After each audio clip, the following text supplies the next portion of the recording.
So இப்போ நம்ம என்ன பண்ண போகிறோம் அப்படின்னு பார்த்தீங்கன்னா, லாஸ்ட் வீடியோவில் நம்ம பண்ண இந்த மக் ஒர்க் இருக்குது பார்த்தீங்களா? ஸோ இதுக்கு எல்லாத்துக்குமே நம்ம வந்து கோல்டு ஃபாயில் ஒட்ட போகிறோம். ஓகேங்களா? ஸோ இந்த கோல்டு ஃபாயில் அப்படின்றது வந்து பார்த்தீங்கன்னா, எல்லா ஜுவல்லரி ஷாப்லேயும் கிடைக்காது. இது ஒரு குறிப்பிட்ட சில கடைகளில் மட்டும்தான் கிடைக்கும். ஓகேங்களா? ஸோ அந்த கடைங்க வந்து இந்த ஜெம்ஸ் விற்கிறவங்க, இந்த ஸ்டோன்ஸ் விற்கிறாங்க இல்லையா? ஸோ அந்த மாதிரி கடையில் தான் இது வந்து பார்த்தீங்கன்னா கிடைக்கும். ஸோ இது வந்து பார்த்தீங்கன்னா 22 கேரட் கோல்டு ஃபாயில் பார்த்தீங்கன்னா தெரியும். ஸோ இது எல்லாமே கம்ப்ளீட்டாக கோல்டு தான். ஸோ நம்ம யூஸ் பண்ணுறது 22 கேரட்டு. ஸோ இதில் 24 கேரட்டும் இருக்குது. ஆனால் அது வந்து பார்த்திங்கன்னா ரொம்ப மைன்யூட்டாக இருக்கும்போது ஈஸியாக பிஞ்சு வந்துடும். ஸோ இது வந்து பார்த்திங்கன்னா ஓரளவுக்கு உங்களுக்கு நல்லா ஸ்டடியாக இருக்கும். ஸோ இது ஃபுல்லாகவே நம்ம யூஸ் பண்ணுற படத்துக்கு எல்லாத்துக்குமே நம்ம 22 கேரட் தான் யூஸ் பண்ண போகிறோம். இப்போ இந்த கோல்டு எப்படி பண்ணணும் அப்படின்றத பார்க்கலாம். ஸோ அதுக்கு நீடு உங்களுக்கு என்னென்ன அப்படின்னு பார்த்தீங்கன்னா, ஒரு கோல்டு ஃபாயில் புக்கு, அதாவது இவ்வளவும் யூஸ் பண்ண போகிறதில்ல, இதில் பாதி ஷீட்டை கூட நம்ம யூஸ் பண்ண மாட்டோம். அண்ட் இது வந்து பார்த்திங்கன்னா ஒரு சிஸ்ஸர், அதை கட் பண்ணி எடுக்கிறதுக்கு ட்ரேஸ் பண்ணிவிட்டு, அண்ட் ஒரு பேப்பர் வச்சுக்கோங்க. ஏன்னா நம்ம கம்மு தடவும் போது அது வந்து கீழே சர்ஃபேஸில் ஒட்டுச்சுன்னா அதில் ஒட்டிக்கும். அண்ட் இது வந்து பார்த்திங்கன்னா அரபிக் கம் அப்படின்னு சொல்லி நம்ம மிக்ஸ் பண்ணி வச்சுருக்கோம். இது எப்படி செய்யணும் அப்படின்றத நான் அடுத்த வீடியோவில் உங்களுக்கு நான் சொல்கிறேன். சரி, இப்போ ஃபஸ்ட்டு நம்ம என்ன பண்ணுறோன்னா, ஒரு கோல்டு ஃபாயில் எடுத்துக்கலாம். ஜஸ்ட்டு நீங்கள் அதை அப்படியே கட் பண்ணி எடுத்தாலும் சரி, கிழிச்சாலும் சரி, அழகாக வந்துடும். ஸோ கோல்டு ஃபாயிலை கிழிச்சிடாதீங்க. இந்த மாதிரி ஒரு பீஸ் நம்ம எடுத்துக்கிட்டோம். ஸோ இதில் எட்ஜை வந்து நம்ம கட் பண்ணி எடுத்துடலாம். அந்த பேப்பர் மாதிரி இருக்குது பார்த்தீங்கன்னா, ஆரஞ்சு கலரில், இதை கட் பண்ணி நம்ம எடுத்துடலாம்.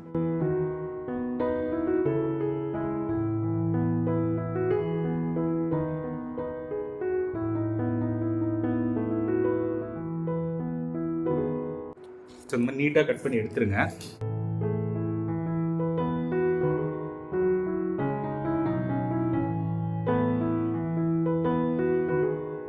ஓகே, ஸோ இதெல்லாம் கட் பண்ணி எடுத்துட்டிங்கன்னா இந்த மாதிரி உங்களுக்கு வெறும் ஃபாயில் மட்டும் இருக்கும். ஸோ இதை வச்சு தான் நம்ம ட்ரேஸ் பண்ணி எல்லாமே நம்ம வந்து பண்ண போகிறோம்.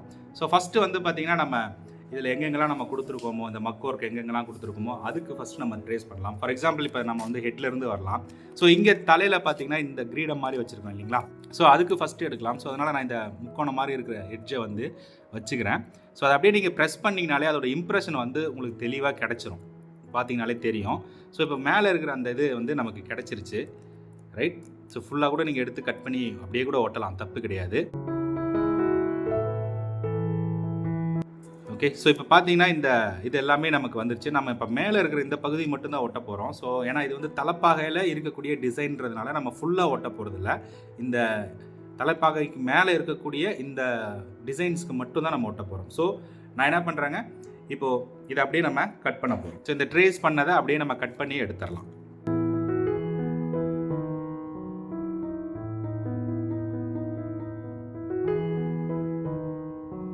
இப்போ இந்த ஹெட்டில் நம்ம கட் பண்ணி எடுத்தது வந்து பார்த்திங்கன்னா இதுதான். ஸோ இந்த ஷேப்பில் தான் நம்ம கட் பண்ணி எடுத்துருக்கோம். இந்த இடத்துல இருக்குது பார்த்தீங்களா, இந்த இதை வந்து நம்ம அப்படியே கட் பண்ணி எடுத்துருக்கோம்.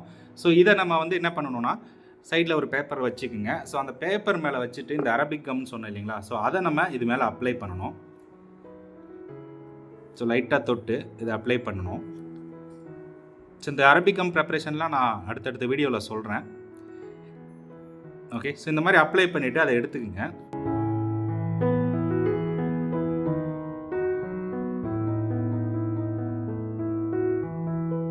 ஸோ கையில் ஈரம் இல்லாமல் இருக்கணும். இல்லாட்டி பார்த்தீங்கன்னா கோல்டு ஃபாயில் வந்து ஒரு மாதிரி எல்லோயிஷாக பிஞ்சு வந்துடும்.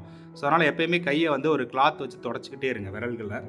ஸோ இந்த மாதிரி நீங்கள் மேலே கரெக்டாக அந்த இதில் வச்சுட்டு ஒரு காட்டன் கிளாத் எடுத்து லைட்டாக ஃபஸ்ட்டு ஒரு இம்ப்ரெஷன் கொடுங்க. லைட்டாக தான் கொடுக்கணும் ஃபஸ்ட்டு, ஏன்னா அப்போ தான் அது வந்து கரெக்டாக இருக்கா இல்லையான்றது தெரியும்.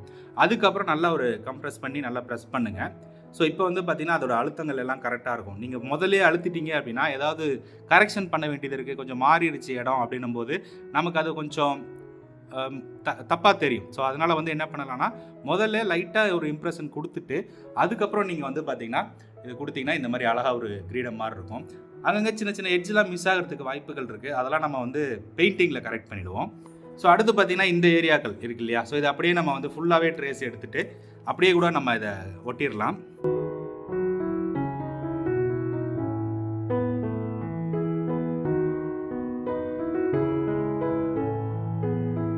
நான் என்ன பண்ணேன்னா, இந்த இடத்த அப்படியே ஃபுல்லாகவே வந்து ஒரு ப்ரெஸ் கொடுத்து அந்த ட்ரேஸை கம்ப்ளீட்டாக நான் எடுத்துக்கிறேன்.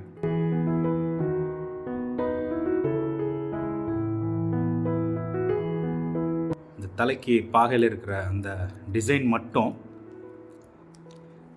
ஸோ எடுத்துட்டு அந்த இதை அப்படியே நம்ம கட் பண்ணி எடுத்துக்கலாம்.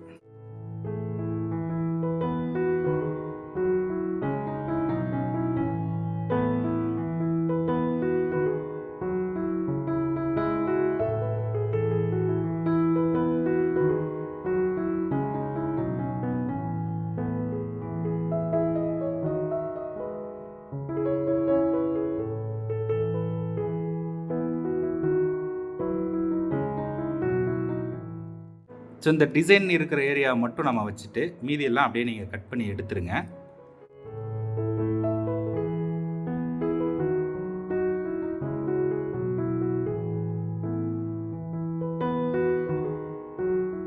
இந்த குட்டி குட்டி பீஸ்லாம் எடுத்து வச்சுங்க.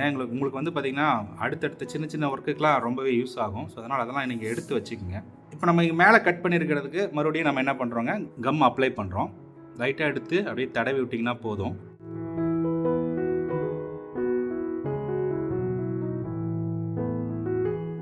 ஸோ இந்த மாதிரி எடுத்துட்டு கரெக்டாக நீங்கள் கொடுத்த இம்ப்ரெஷனில் வச்சு ப்ரெஸ் பண்ணிவிடுங்க.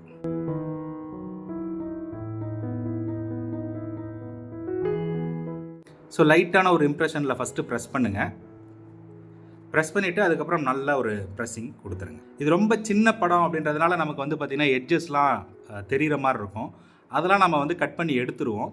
இல்லாட்டி அது மேலே கூட நம்ம பெயிண்டிங் பண்ணலாம். பட் அது மேலே பெயிண்டிங் பண்ணுறது அட்வைசபிள் இல்லை. ஏன்னா கோல்டில் தண்ணி பட்டுச்சு அப்படின்னா நமக்கு வந்து கோல்டோட கலர் வந்து பார்த்திங்கன்னா மாறி வந்துடும், அப்படியே உறிஞ்சு கரைஞ்சி வந்துடும்.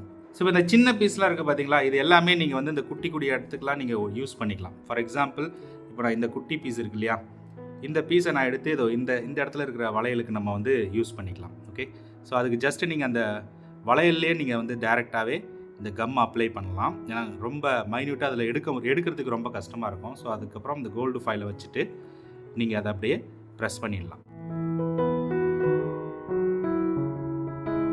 இதில் நமக்கு கோல்டு ஃபைல் வந்து நமக்கு அவ்வளோவா வேஸ்ட் ஆகாது. ஸோ அந்த மாதிரி சின்ன சின்ன பீஸ் எல்லாம் வச்சு நான் வந்து முடிச்சிடுறேன். இதே மாதிரி நீங்களும் ஒட்டுங்க.